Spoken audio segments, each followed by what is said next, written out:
اس سلسلے میں یہ جو ہے پروگرام ہے، اس کا یہ جو ہے جلسہ ہے، ہمیں اس کا احترام کرنا چاہیے، نیک کام میں آگے بڑھنا چاہیے۔ قرآن میں بھی آیا ہے کہ سب تک لے جانے کی کوشش کرو اچھے کام میں۔ جس طرح سے فٹ بال کا کھلاڑی جو ہے، ایک کھلاڑی دوسرے کھلاڑی سے آگے بڑھنے کی کوشش کرتا ہے کہ ہم زیادہ سے زیادہ جو ہے کیا اچھا دکھائیں، کھیل اچھا ہو میرا۔ تو اسی طرح سے جب کوئی دینی مجلس ہو تو ایمان کا تقاضا یہ ہے کہ ہم بہتر سے بہتر سننے والا اور عمل کرنے والا بنیں۔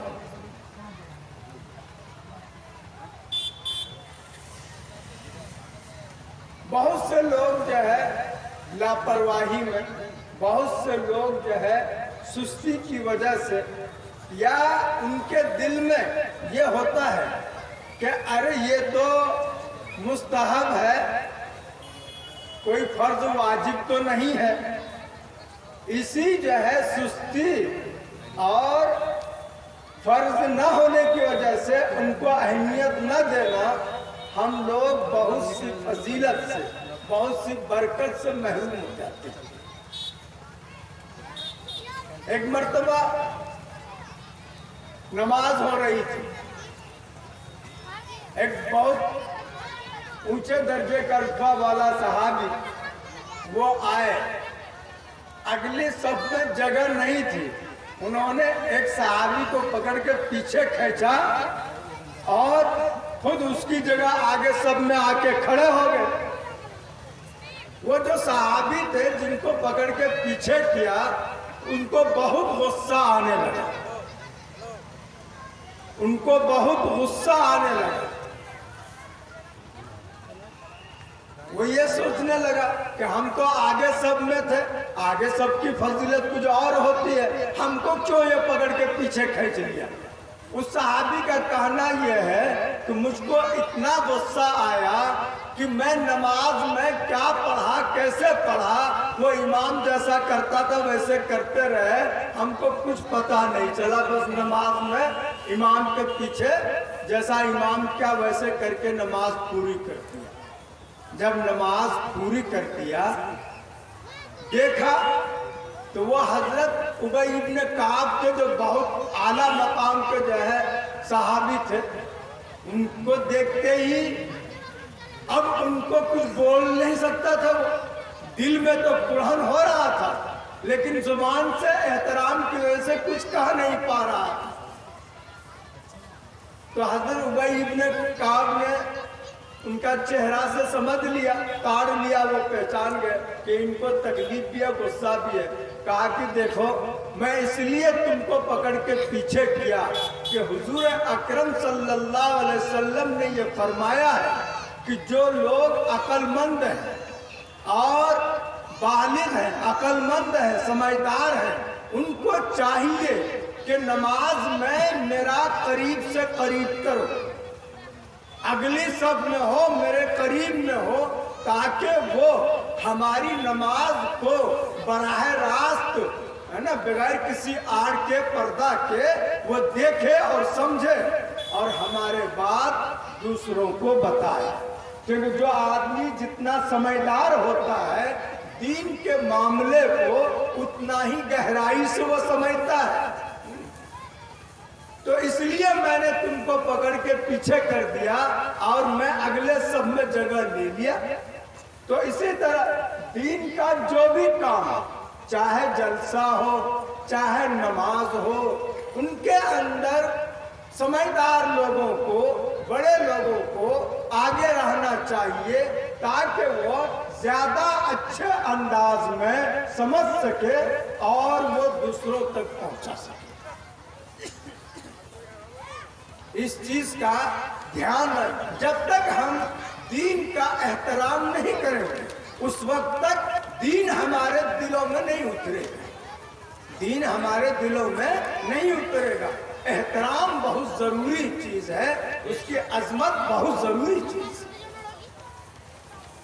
تو ہاں میں آپ کے سامنے جو آیت تلاوت کیا ہوں؟ یہ آیت مسجد ہی کے سلسلے میں اللہ رب العزت نے قرآن میں فرمایا کہ انما یعمر مساجد اللہ من آمن باللہ والیوم الآخر.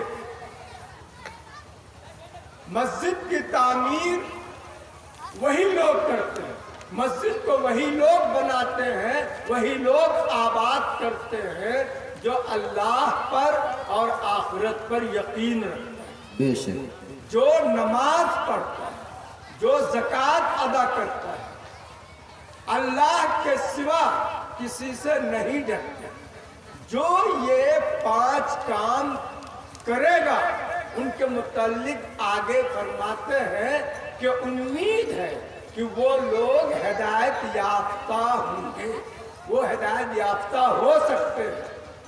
اس آیت کے اندر 5 چیزوں کے بعد اللہ کا یہ کہنا کہ وہ ہدایت یافتہ ہو سکتا ہے، ان کا مطلب یہ ہے کہ یہ بنیادی چیزیں ہیں. اگر اس پر کوئی عمل کر لے تو دین کا جو دوسرا حصہ ہے اس پر بھی وہ عمل کر لے گا.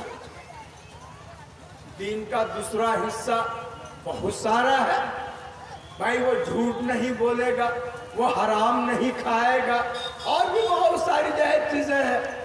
تو بنیادی چیزیں ہیں یہ 5. اگر اس پر کسی نے جو ہے عمل کر لیا تو باقی دین کا دوسرے حصے پر بھی ان کو عمل کرنے کی توفیق ہو جائے گی اور وہ اللہ کا پکا سچا ہدایت یافتہ نیک بندہ بن سکتا ہے.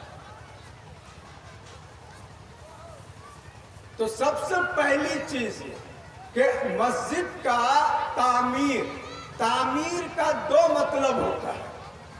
ایک مطلب تو یہ ہوتا ہے مسجد بنانا، چاہے آپ ٹین کے بنائے، پختہ کا بنائے یا پھوس کاہی کا بنا دے.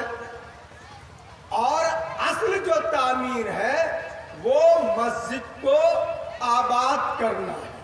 مسجد بنائی جاتی ہے نماز کے لیے، ذکر اللہ کے لیے، اس کے لیے کی جاتی ہے.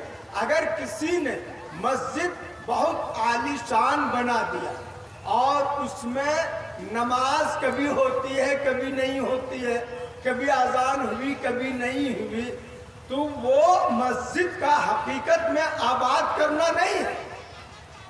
مسجد کا جو وہ مکان بنائی جاتی ہے وہ تو نماز کے حفاظت کے لیے، نمازی کی حفاظت کے لیے بنائی جاتی ہے کہ سردی ہو، گرمی ہو، دھوپ ہو، بارش ہو، تو جو نمازی وہاں آئیں گے تو وہ اطمینان سے سردی گرمی بارش سے بچتے ہوئے نماز اطمینان سے ادا کریں. اس لیے وہ مکان بنایا جاتا ہے. تو اگر وہ کام ہی نہیں ہوا، کسی نے اسکول قائم کر دیا اس میں تعلیم ہی نہیں ہو رہی ہے، مدرسہ قائم کر دیا اس میں تعلیم ہی نہیں ہو رہی ہے، دوائی کے دکان کھول دیا اس میں کوئی جا ہی نہیں رہا ہے، تو یہ تو جو ہے ایک ڈھانچہ ہوا، کام جو اصل ہے وہ نہیں ہوگا اس میں. تو اس لیے مسجد کا اصل عبادت تو یہ ہے کہ ان میں نماز پڑھی جائے، تلاوت کی جائے، اللہ کو یاد کیا جائے. دوسری چیز انما یعمر